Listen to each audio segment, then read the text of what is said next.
Hello, everyone. Welcome to another episode of Round the Horn. The music in the background belongs to a very strange man and an old friend. It's someone I've played against in a very tough out, I must admit. Yes, people are strange, especially our guest, Bobby Strange.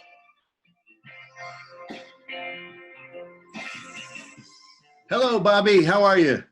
Doing good, Lee. Hanging in out here in California. Hanging in. Well, let's tell everybody a little bit about what you do out there in California, because you're a Jersey guy. And Sure. what prompted the move out there? I just things got stagnant for me. I felt like I wasn't, there was no excitement anymore for me. I just want to try something new. And getting out on the street. I don't know if you knew this, but I played a few times with Dave Sharp, the Alarm, and he told me that he just took off once from England and ran off to New Orleans and started busking. He said it was the best experience he ever had. And I always had that in the back of my mind. And my wife and I just picked up one day and we just gave it a shot. And here I am. You were gone all of a sudden. It was a quick one. And now it's going on, starting my seventh year, Lee. Seventh year out here on the street. Oh, my goodness. Yeah. My goodness. Now, give us some musical background. You played in Asbury for a long time. Yeah. Forever. I guess I got on the tail end of the Pony, started coming around 78, 79, and followed all the great Asbury artists, Bruce, Southside, Little Steven. And I played a bit in North Jersey bands, but they were all horn bands, Spectrum, all those guys. Horn bands doing a lot of Southside Johnny. So, playing up. And then later on as a solo artist, came down and moved down to Shore about 20 years ago, full-time from North Jersey, after playing, around the tri-state area with, those horn bands, doing all the Southside and Bruce cover stuff. And then I started doing the original stuff and started playing solo and just doing, I call it soul folk, but doing, coffee houses and writing music and doing that the last 20 years down in Asbury before we moved out here. So the nickname is the Bard of Burbank. Yeah. Yeah. Tell everybody exactly what you do. My wife, first day we came out here, we went to a movie in the mall. It's an outdoor mall. And there was this violin player outside killing it. And people were crying. And Joy started crying. The guy was killing it. And Joy said, boy, you ought to give that a shot. And a few days later, I started down on Hollywood Boulevard. I don't know if you people know Hollywood Boulevard gets kind of crazy. And the first day out, I almost got mugged a few times. And I said, this isn't going to work. I literally made $1.34 my first day in my bucket. I said, I'm not sure this busking thing's going to work. We call it busking or street performance. And then we were living up in Burbank, which is not far, only a few miles, the other side of the hill. Right, we lived right behind the Hollywood sign, on the back of the Hollywood sign. Okay. So, and we went to this mall and saw this guy, and I said, I'm going to give this a shot. And sure enough, right from day one, it worked out. There were no people. I do kind of like soul folk. I do about half originals and half oldies, but I kind of do it kind of bluesy. And no one else was doing that, and people seemed to really take to what I was doing. And I got my own spot, and I just stuck with it, and little by little, it's funny, but it's like anywhere else, even on the street corner, like in a club, you develop a following. You see the same people come and hang out, and it just one thing led to another, and I can't leave now. It's like, but the story for the Bard of Burbank. The first day I was playing, somebody came up to me and they looked at me, and you're standing on a corner, kind of that whole Bard thing, and somebody said, "You're like the Bard of Burbank," and I thought that was so funny that I went right home and I made up my my little logo already, and that stuck. And now I'm known as the Bard of Burbank. So it's like, wow. That's how it happened. Have you met any famous people on the street? Lee, every day you meet somebody. I've met, everybody. Burbank there's a lot of studios surrounding Burbank. So you get a lot of even a lot of retired people like Danny Partridge, the people, Danny Bonaducci stops by a lot. Donnie Most, just so many people. I've actually, what's the lady I sang with that just did the Academy Awards. No, Priscilla Presley was the best. Oh, really? I'll tell you, I got a great Priscilla. This is a great story. You're gonna love this story. So I don't know if you know, but John Eddie is, John's a good friend, old friend. We know John. I know John, Right, sure. 20, 25 years. And John is doing a show, an animated show with Priscilla on Netflix. Right. So one day I'm out on my spot. I have just a few spots. I pretty much own a Burbank now. I got my intersections. And a limo pulls up. There was some kind of showing at the theater that day, and a lot of people were going in and out, and limos were pulling in and out. And this one limo pulls up. A lot of people hustle into the limo, pulls off. It stops and it backs up, and it's right by where I'm playing. Everyone had to get out because the lady that got out last got in first. So the whole limo had to empty out. This lady comes up and walks up to me, and who is it? It's Priscilla Presley. Wow. So the story. So she said to me, and she didn't know if I knew her or not. Obviously, I knew who she was. And she said to me, she says, I just wanted to tell you, my husband used to sing that. I was doing Amazing Grace. And she said, I just wanted to tell you, my husband used to sing this at home, and this reminded me of him, and it brought tears to my eyes. Oh, and I said, Priscilla, I know who your husband is. And she laughed. But I said, I got to tell you something else. I said, I'm from Jersey, and I have a friend that's working with you right now, John Eddie. You guys are working together. And she looked at me and goes, you know John? And I said, yeah. She goes, I just talked to him an hour ago. I said, really cool. And the next day, John wrote me privately, and he said, Bobby, Priscilla just called me, and she said she loves you. She thinks you're the greatest, and she saw you last night on the street. She actually told John the next day that she had run into me. So I think that was my all-time favorite. But that was amazing. But this week, Joe Bonamassa stopped by. I had met Joe at a little cafe downtown, and I told him I was a busker, and he and I guess his lady friend were on bicycles the other day in masks, with the hats pulled low, and he stopped by, and I didn't know he was doing this, but he's doing a charity for musicians right now. He's running this great charity. Right, sure. And he was so nice. I saw him, he stopped and stayed for like 3 or 4 songs, and I didn't know it was him at first. And he came over and gave me a really generous tip. He was really kind to me. And he said, you sound great. He goes, I had heard you from like a block away, and you're I haven't only used a little mic and a little PA. But he said, from a block away, I thought a band was playing. He said, you sounded so big. I get here, and it's just you and this little guitar and a little PA. And he said he was going to stop by and play with me. I don't know if he's ever going to get that, but, get back. But that was pretty cool. That was last week alone. So every week it's somebody. It's really great. That's a great experience for you. Now let's get back to baseball. That's what we want to talk about. Yeah. You were from North Jersey. Where exactly? I grew up in Hasbrook Heights, which I always tell people, because everybody knows the Billy Joel song. So I say it's the town next to Hackensack. Right. A little town, about 8 or 9,000 people at the time.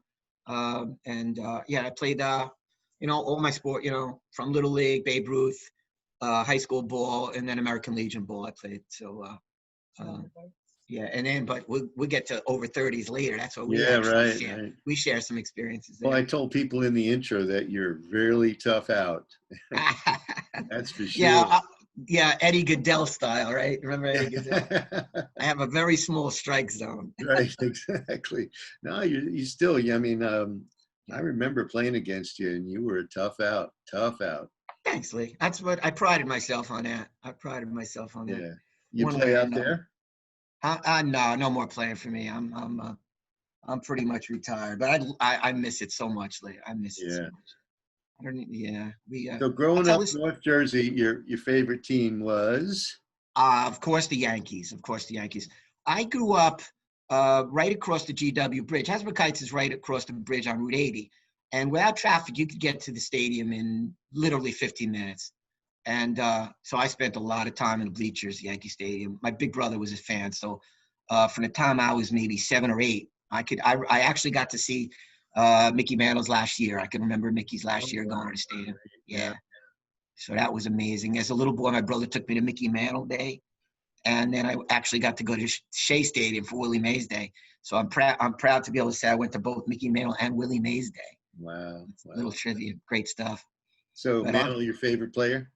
As a kid, Mantle was my favorite. Unfortunately, I only played, I got to see his last year as a little kid. but I'm like the players that played like I did. I was a Roy White guy. I loved Roy White, and then later on, Bernie Williams. Those guys that were unsung heroes. The 279 batting average, but Right. the big hit, always hustling out the extra base, stealing the base when you needed it, making a dive and catch once in a while. Those are the guys I love. Roy White was my man. Roy White. I did a youth clinic with Roy White once, Okay. and the ultimate gentleman, unbelievable. Yeah, that's what I heard. I heard it. Treated you like an equal from the time he met you. Mm-hmm. He didn't know who the heck you were, but you were there with to try and teach kids how to play, and he respected that. And we got along great. I really remember those days pretty much, and he was amazing. That's for sure. How cool is that? Yeah, I think he actually grew up in Los Angeles, if I'm not mistaken. So now that you're out there, are you a Dodger fan? No, I'm sad to say I'm an American League guy, so I'll go. We've got Joyce and I've gone to Anaheim a couple of times, but that's for the Yankees, Angels. Okay. So and Mike Trout's a Jersey guy, so right, sure. but we're only 5 minutes from Giant Stadium here. We're right off the Dodger Stadium, but we take the longer ride down to Anaheim if we're going to go to a ball game. So we're American League Stadium guys. is unbelievable. I remember going out to California, and they were away at the time. And I just pulled into the parking lot, and I was amazed. You just got out of the car, and there you were, like in the third tier, how it's built into the ravine. Yeah, that's amazing. Yeah, I did that once because I have they give tours too. I'm dying to this year. We were planning on taking a tour, maybe if it opens again. But they actually give tours. But yeah, it's sunken. People don't realize that it's actually dug into that area. Right. That it's amazing. Yeah, and then you see the mountains in the background. Yeah. I think Dodger Stadium's one of with Wrigley and Fenway. I think it's one of the I think it's maybe third or fourth now is the longest running stadium. Yeah. Oh, it's gorgeous too. It looks really brand new. Beautiful. Yeah, that's the one thing out here because you don't have any snow in winter. Everything looks a little brighter and cheery out here, even in winter. It doesn't take Yankee Stadium in the spring. It's got to be washed down, but here, everything just looks happy. The flowers are growing. So, we were planning on getting to a Dodger. Even though maybe when the Mets come out, we'll try to hit a Dodger game. So. I'll tell you a funny story about Tommy Lasorda. As a scout, we have an awards dinner every year, and one year. Tommy came out. He flew out from LA to the dinner, which was in Long Island City, did the dinner, spoke, etc., got back into a limo and flew back to LA. All on his own. But the funny thing about it was I took my then father-in-law to the dinner, and after a 3-hour ride, the first thing you got to do is go hit the men's room. Yeah. And guess who's in the men's room? Oh, I know. Now, he and I share a mentor, a guy that has been revered in our industry named Ralph DeLulo. Okay. And we got to talk, and I introduced myself. I'm Lee from the Cubs, and, I'm an old friend of Uncle Ralph, we used to call him. Mm-hmm. And he wasn't doing too well at the time. He's passed on since. So I go over to Tommy, and I said, and this is my father-in-law, Nick D'Amico. And so he shakes hands and everything. And then he says to me, the best thing you ever did was marry an Italian. All right, that's not the end of the story. So we go out, and as soon as he gets out of the men's room, he gets mobbed by people. Right. And, he's there signing autographs, etc. We're walking towards another room, a fancy wedding place out in Long Island City. And all of a sudden, we're about maybe 30 yards, 40 yards ahead of him. And all of a sudden, I hear shouting, "Yeah, the best thing you ever did was marry an Italian." And I turn around, and it's Lasorda yelling at me. Yeah, that's funny stuff, man. Yeah, but the real funny thing about him, when he did his speech, he went on for about 45 minutes, and it was like a comedy act. Yeah. Because he would start talking about something, and he reveres scouts because, that's how he got into the business.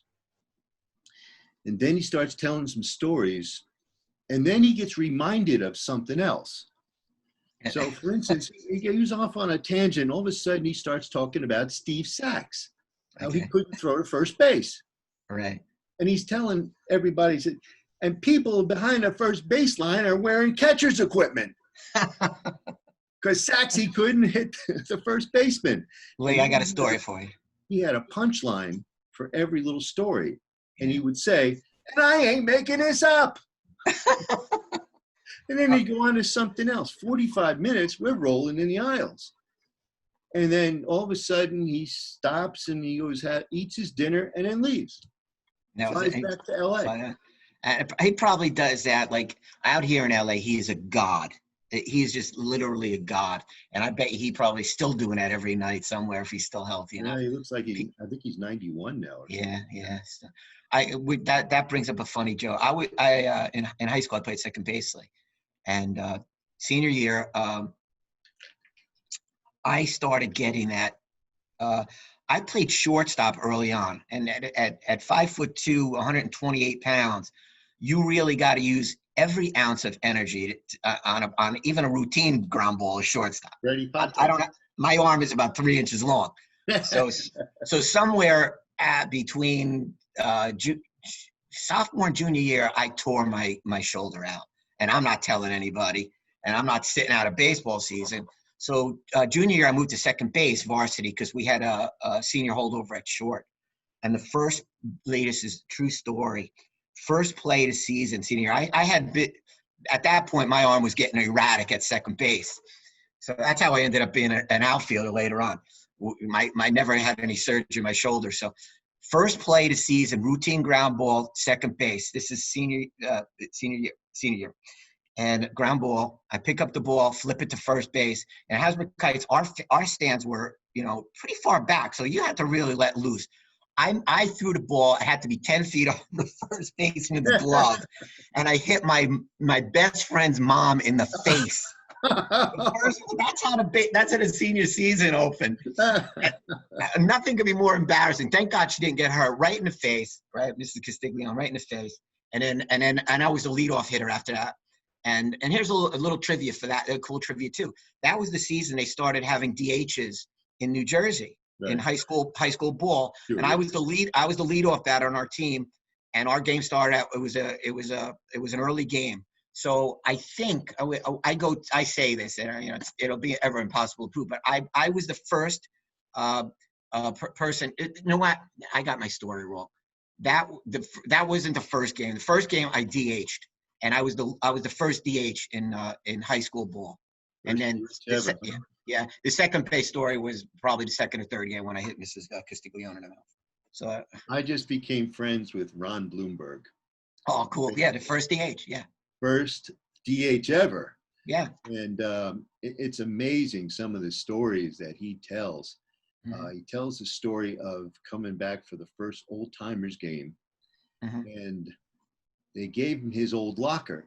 His old locker actually was Mickey Mantle's locker originally. Oh, I didn't know that. I never knew that story. Cool. Yeah. And then afterwards, when he went back for Old Timers Day, they put his uniform in to his old locker. The old locker then belonged to Derek Jeter.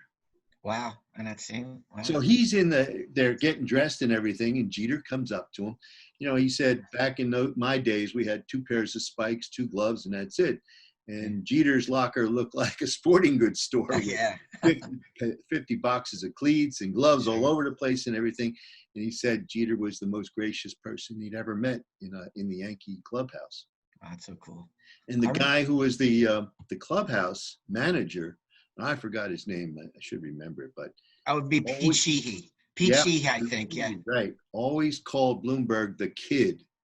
Okay, that was his nickname. Yeah, that was his kid. The kid. Oh, that's great. And then people called Jeter that originally when he first started as well. Yeah. So it's amazing some of those things, but he's now a Facebook friend, and it's great to hear some of those old stories. He not only was he a first DH, but he's a lifetime 300 hitter. I think Bloomberg. He was really a good hitter. He was a serious hitter. He's ended his career. Yeah. Oh, that's a great. Yeah. You know what? They have. I went on one of those tours, and Bernie Williams had a funny locker room story with Bernie Williams. He had like 3 lockers in the corner that were like you said, were so packed that when you would go on the Yankee Stadium tour, they would just show you Bernie Williams' corner. And he had 3 lockers piled with stuff falling all over. It was the running joke in the locker room that Bernie had his own world in the locker room. How do you make up your mind what you're going to wear that day? Yeah. It's like, because I know, you try and break in a pair of spikes, you can't wear a new one every single game. Yeah. You start getting blisters and stuff like that. Same thing with a glove. You got to break it in for a long time. Absolutely. That's what, I couldn't imagine how they had that many gloves and that many pairs of shoes and everything. Lee, in our day, I mean, I went all those years I was playing over 30s and over 40s, those 15 years. I had 2 gloves. I had one main glove, and it took me 3 or 4 years to break in. I can't imagine. And I used that 15 years. I mean, I'm not playing 162 game seasons. Right, sure. But when we were kids, man, we had gloves forever. We'd relace them and. Yeah. I go to the Rawlings outlet every once in a while in Pennsylvania, just to go in there to smell the leather. Yeah. When you walk in, it's like being in heaven. Isn't it, Lee? Isn't it? Oh, it's amazing. Yeah, we've talked about it. In fact, one of our previous guests was Jeff Bradley, who now owns the Bradley Baseball Glove Company. It was always his dream to manufacture baseball gloves. And he does it specifically for youth players. Mm-hmm. So it was great to talk to him about, how he makes gloves and stuff like that. And, the Rawlings outlet in particular, it was like a pilgrimage every year before the season started. You'd pick up a couple of bats or you'd check out the new gloves. And then every once in a while, they would have a bin of some discontinued models and things that were like blems. Right. And I remember picking up a Brooks Robinson lefty third base glove. A lefty Brooks Robinson. Yeah. Right. Yeah. And a Nolan Ryan glove, et cetera, et cetera. And of course, you try and, get something for the season and a couple of wood bats, things like that. Yeah. They always sold the blems for the wood bats for like $10 when normally they're about $50 a bat. Yeah, it's amazing. Yeah, I know, right? Well, Bobby, I think we're running out of time. It's been great catching up with you. It's I could go on for hours now. You got me started, Lee. It's great to see you and hope everything's all well out there in California. Yeah, Lee, thank you so much for having me. It's just an honor, man. And can I quickly tell everyone how I found out you were still playing ball? Go ahead. Where I had, I was poking my singles around, poking my singles, and I always did that Pete Rose thing where I would always come around circle first and kind of try to draw a throw, that wise ass hustle thing. And I remember poking a single, circling first, coming back to first. I get back to the bag and I look, and it's you on first base. And I hadn't known that you were playing on the other team. And there you are looking at me, and you looked at me and said, "Hey, Bobby." And I was like, "It's Lee." And that's how that's how I found out you were playing again. I remember coming back to base and looking and saying, "That's Lee." And I just remember. Thanks again, Bobby. And take care, everyone. We'll see you next week. Good night. Thank you, guys. Thank you.